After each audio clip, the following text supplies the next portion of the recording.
La guidance maintenant, le hidayah. J'en ai parlé, j'y reviens exprès. Allahu yahdi man yasha, yudhillu man yasha.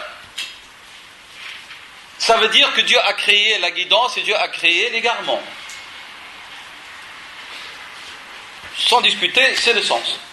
Dieu a créé al-hidayah, Dieu a créé l'égarement. Parce qu'il est, il est le seul le créateur. Le seul créateur, nous avons dit, l'homme ne crée pas ses actions. Rappel. Et donc, lorsqu'on attribue maintenant la guidance, l'égarement aux idoles, par exemple, c'est un sens figuré. Puisque les idoles, elles ne peuvent ni faire du tort, ni faire du mal. Elles ne peuvent nuire, ni être utiles. Ni un quelconque humain ne peut faire ni du mal, ni du bien, puisque c'est Dieu seul qui a créé le bien et le mal. Donc, pour que la chose ne soit pas dans votre tête, oui, shaitan, yudhil, etc., c'est vraiment une attribution au sens figuré. Mais celui qui a créé la guidance et l'égarement, c'est Allah, seul, subhanahu wa ta'ala. Nous sommes d'accord? Et Allah, subhanahu wa ta'ala, il a mis des indications qui mènent vers la guidance. Et puis, il a expliqué, il a créé les moyens qui mènent vers l'égarement. Et puis, il a dit à l'homme, ne va pas vers l'égarement. Va vers la guidance. Et la preuve que Dieu lui a indiqué la guidance, il lui a envoyé des messagers. Si Dieu ne voulait pas que l'homme choisisse la guidance, il lui aurait jamais envoyé le Rasul. Alayhi salam. C'est clair? Maintenant, comme j'ai dit tout à l'heure, quelle est l'utilité d'avoir créé le mal? Premièrement, Dieu fait ce qu'il veut. Ça, c'est une. Sur l'Anbiya, Dieu en parle. On ne l'interroge pas sur ce qu'il fait, et eux, ils sont interrogés. Ou ils seront interrogés. Parce qu'il est Dieu. Il fait ce qu'il veut. Ça, c'est une. Deux, il a voulu créer l'univers, il a voulu créer ce qui est dedans. On revient à la question de l'origine de l'existence et le pourquoi. 3, il y a une sagesse et une utilité de créer le mal à côté du bien. لِيَبْلُوَكُمْ أَيُّكُمْ أَحْسَنُ عَمَلًا. Et le test, l'examen. On ne peut pas connaître, on ne peut pas posséder et avoir de l'or pur sans qu'il passe par le feu. Il faut le libérer de tous les déchets. On ne peut pas savoir votre qualité dans ce choix de l'adoration qu'en vous éprouvant. Et savoir la qualité de ce choix. Et Dieu en parle, on vous éprouve. Mais Allah subhanahu wa ta'ala, il pousse, il aide celui qui cherche la voie de la guidance. يوفقه إلى طريق الجنة. Et celui qui cherche l'égarement, Dieu a dit à son sujet, sur la Tawbah 109, Wallahu la yahdi al-qawm al-zalimin. Et Dieu ne guide pas qui?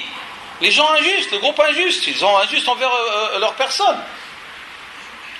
ظالم لنفسه هو ظلم نفسه. Il est injuste envers sa personne, Dieu, donc il va le laisser dans ce libre choix. Donc, Al-Muhtadi, c'est celui qui demande la guidance. Al-Muhtadi, c'est lui qui demande la guidance. Alors, Huwa Muhtadi, il est guidé et Dieu l'affirme. Wal-Dhallu, c'est celui qui a choisi la voie de l'égarement. Et dans les deux, c'est création de Dieu subhanahu wa ta'ala. Mais il y a le choix. Donc on dit Al-Hidayatu. Al-Hidayah, elle s'acquiert par le choix de l'individu et elle a lieu par la destinée de Dieu et par sa volonté. De même chose pour ce qui est de l'égarement. D'où le fait, Sourate 15, verset 17, vous notez, Dieu dit subhanahu wa ta'ala, celui qui se guide c'est pour lui-même et celui qui s'égare c'est sa propre personne qui l'égare. Donc Sourate Al-Isra, verset 17. Et l'imam al-Razi, dans son tafsir Mafatih al-Ghaib, Fakhruddin al-Razi a dit, d'après Al-Ka'bi, qui a dit, le verset indique que l'être humain est capable de faire le bien et est capable de faire le mal. Et qui n'est pas créé inné pour faire que le bien ou pour faire que le mal. Ça, c'est notre théorie. Il n'y a pas quelqu'un qui est né disponible qu'à faire le bien. Il dit donc, il est capable donc de faire le bien et le mal, et il n'est pas vraiment né majboul, il jibilla, sa nature, à faire précisément, que le bien ou que le mal.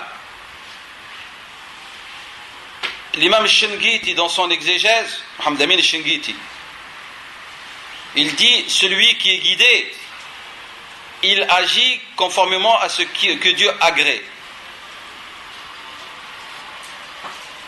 Et ce choix de la guidance ne lui profite qu'à lui-même.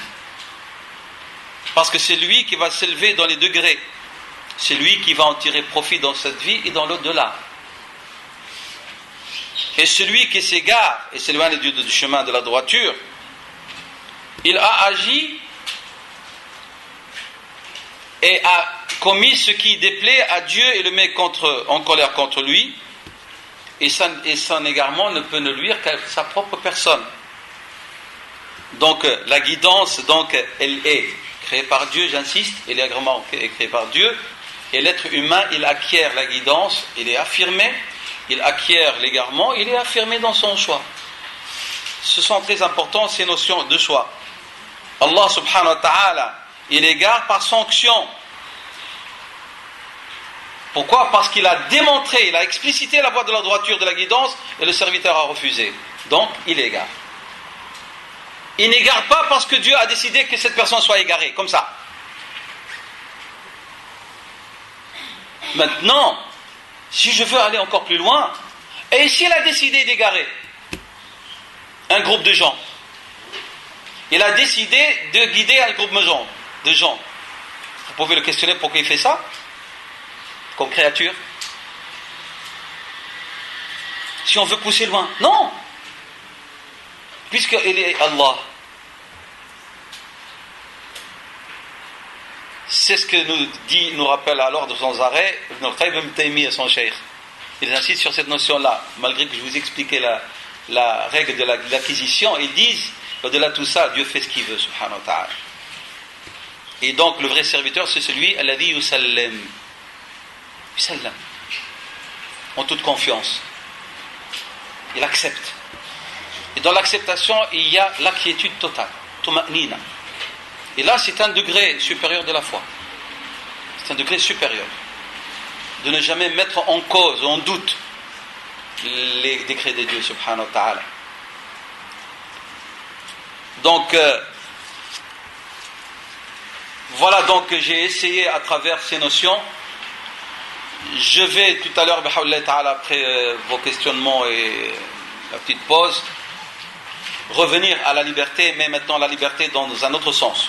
Comment Al-Qadar al-Qadar libère l'être humain. Je parlerai de l'hurriya comme quelque chose à chercher, à réaliser dans sa vie, inshallah ta'ala. Wallahu a'lam, wa sallallahu wa sallam wa barak ala sayyidina Muhammad wa ala alihi wa sahbihi ajma'in.